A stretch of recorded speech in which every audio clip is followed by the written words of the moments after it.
अस्सलाम वालेकुम। आज हम CCU 3.1 चैप्टर 4 डिस्ट्रक्टिव टेस्टिंग का जो पेज 1 है उसकी स्टडी करेंगे।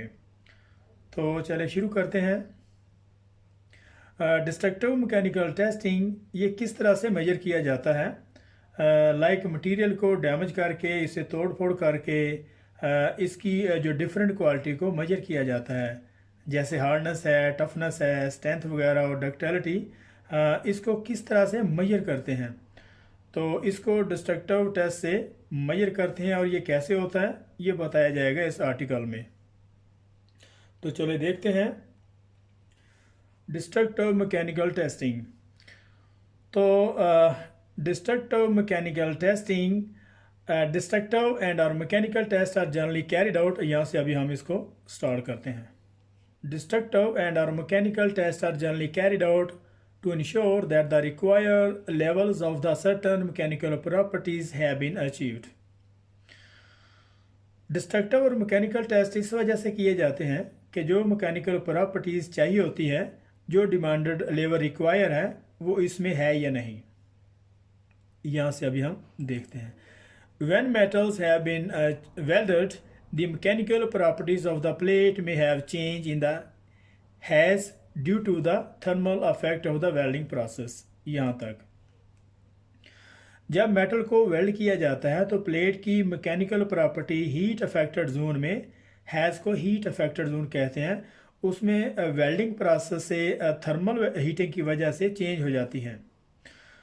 वेल्डिंग प्रोसेस के हीटिंग इफेक्ट की वजह से हीट अफेक्टेड जोन की प्रॉपर्टी चेंज हो जाती है, क्योंकि वेल्डिंग का टेम्परेचर बहुत ज़्यादा होता है। इसकी हीट की वजह से इसकी जो मटेरियल की क्वालिटी है, हीट अफेक्टेड जोन जो एरिया है वो अफेक्ट हो जाता है। यहाँ से अभी स्टार्ट करते हैं। It is also necessary to establish that the weld metal itself reach the minimum specified value. It is also necessary to establish that the weld metal itself reach the minimum specified values। ये भी ज़रूरी है, इस चीज़ को मद्देनज़र रखें, क्योंकि जो हमारा वेल्ड है इसमें जो हमें प्रॉपर्टी चाहिए वो लाजमी इसमें होनी चाहिए। इससे ज़्यादा हो तो अलग बात है, लेकिन जो कम से कम जो रिक्वायर है वो तो लाजमी होनी चाहिए। और अगर ज़्यादा हो तो अच्छी बात है, और ज़्यादा भी इस सूरत में हो कि हमारी कास्ट अफेक्ट ना हो, जो हमारी लेबर कास्ट है वो अफेक्ट ना हो, और जो हमारा प्रोसेस है वो रूटीन से चलता रहे। और इसी तरह अगर ज़्यादा हो जाए तो ये बोनस है, और ना हमारी लेबर कास्ट ज़्यादा हो, हमारी बचत भी हो जाए, इस काम को दोबारा करना भी ना पड़े, और हमें जो है रिपेयर भी इसमें बहुत काम निकले। तो इसी तरह अगर ज़्यादा हो जाए तो ये बोनस है, कंपनी की इज्जत भी इसमें ज़्यादा है। तो यहाँ तक अभी हमने इसको देखा था। अभी यहाँ इसे स्टार्ट करते हैं। यहाँ से the mechanical properties of the material characteristic most commonly evaluated include। वो ये कह रहा है कि मैकेनिकल प्रॉपर्टी जो मटेरियल की होती है, जो हम मेजर करते हैं, इनमें चंद ये हैं। Mechanical properties are material characteristic most commonly evaluated include. तो मैकेनिकल प्रॉपर्टी जो मटेरियल की होती है, जो हम मेजर करते हैं, इनमें चंद ये हैं। तो ये हार्डनेस है, टफनेस है, स्ट्रेंथ और डक्टिलिटी वगैरह। तो इसको चेक करते हैं। तो सबसे पहले हम हार्डनेस को देखते हैं।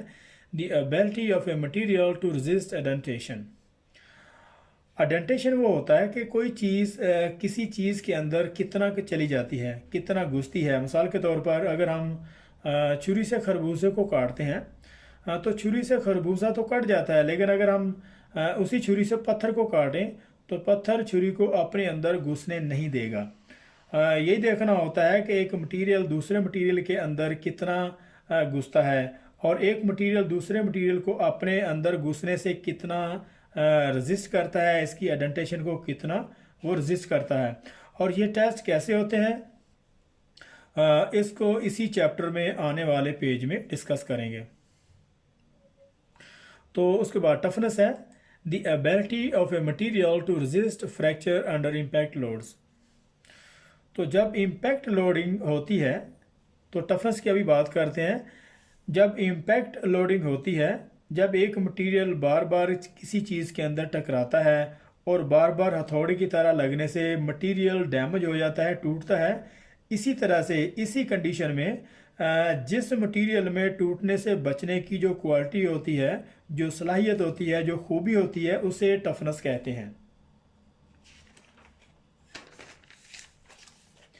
हार्डनेस चेक करने के लिए ये देखा जाता है कि मटेरियल के ऊपर दूसरे मटेरियल को रख कर ये चेक किया जाता है मशीन के थ्रू प्रेस करने से या दबाने से कि मटेरियल दूसरे मटेरियल के अंदर जाता है कि नहीं।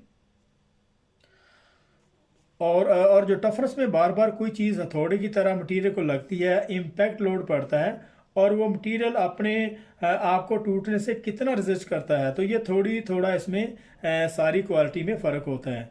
तो इसी तरीके से नेक्स्ट हमारे स्ट्रेंथ है the ability of a material to resist a force normal tension. तो स्ट्रेंथ ये है कि अगर मटेरियल को दोनों तरफ से खींचा जाए, जैसे पेंसिल को दोनों किनारों से पकड़कर खींचा जाए, या अगर रबड़ को दोनों किनारों से पकड़कर खींचते हैं तो वो लंबी हो जाती हैं, क्योंकि रबड़ की स्ट्रेंथ कम है और मेटल की स्ट्रेंथ ज़्यादा है। और अगर फोर्स से टेंशन दी जाए तो वो खींचने में रुकावट पैदा करता है, आगे से रेजिस्टिंग करता है। तो मटेरियल की स्ट्रेंथ इसी तरह मालूम करते हैं कि वो खींचने में कितना रेजिस्ट करता है। तो यहाँ पे हमारा डक्टिलिटी है, इसको देखते हैं। The ability of a material to plastically deform under tension. तो डक्टिलिटी ये होती है कि अगर मटेरियल में फोर्स लगाएं तो वो परमानेंटली चेंज ना हो, वो डिफॉर्म ना हो। जिस तरह अगर हम प्लास्टिक को थोड़ा फोर्स लगाकर खींचते हैं और जब उसे छोड़ते हैं तो वो अपनी जगह वापस आ जाता है। तो ये मटेरियल की डक्टिलिटी है। और तो अगर फिर खींचते हैं तो वो फिर वापस आ जाता है। लेकिन जब हम इसको फोर्स लगाकर खींचते हैं तो एक पॉइंट ऐसा आएगा कि वो वापस नहीं आएगा, तो वो डिफॉर्म हो जाएगा, तो वो वहाँ पर इसकी जो फॉर्मेशन है वो चेंज हो जाएगी। तो नेक्स्ट अभी हम यहाँ से स्टार्ट करते हैं।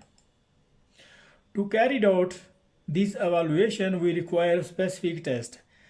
There are a number of mechanical tests available to test for these specific mechanical properties, the most common of which are. वो ये कह रहा है कि ये वाज़ह करने के लिए हमें कुछ टेस्ट करने की ज़रूरत होती है। बहुत सारे मैकेनिकल टेस्ट हैं जो मखसूस मैकेनिकल प्रॉपर्टी को चेक करने के लिए किए जाते हैं, जिनमें चंद ये हैं। उसमें हार्डनेस टेस्टिंग है। तो हार्डनेस टेस्टिंग के जो यूनिट हैं उसमें विकर, ब्राइनर, रॉकवेल है। ये मुख्तलिफ तरीके से इसको यूनिट के थ्रू इसकी जो हार्डनेस को चेक करते हैं। तो इसी तरीके से टफनेस टेस्ट है। टफनेस टेस्ट में 4P है, वी आइजोड है और CTOD है। तो CTOD को क्रैक टिप ओपनिंग डिस्प्लेसमेंट कहते हैं। इसका फुल फॉर्म है क्रैक टिप ओपनिंग डिस्प्लेसमेंट। तो नंबर 3 में है टेस्टिंग, टेंसाइल टेस्टिंग। उसमें ट्रांसवर्स है, ऑल वेल मेटल है। तो टेंसाइल टेस्टिंग में दो तरह के टेस्ट किए जाते हैं, transverse and all well metal. तो इसी तरीके से इसको जो है क्वांटिटी इसकी जो मेजर की जाती है, test 1 to have 3 have unit and are terms quantitative test.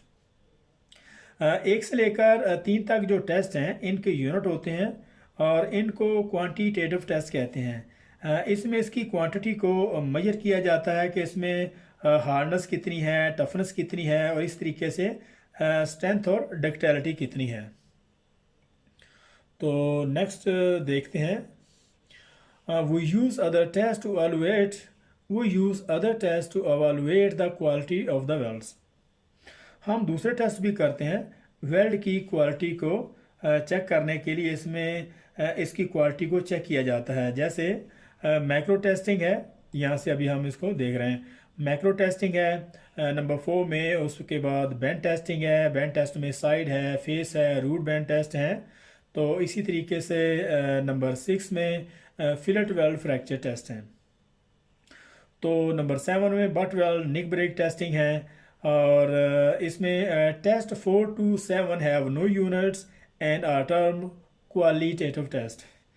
तो ये नंबर 4 से 7 तक जो है इसके यूनिट नहीं होते, तो इसको क्वालिटेटिव टेस्ट कहते हैं। इसमें वेल्ड की जो क्वालिटी है उसको चेक किया जाता है।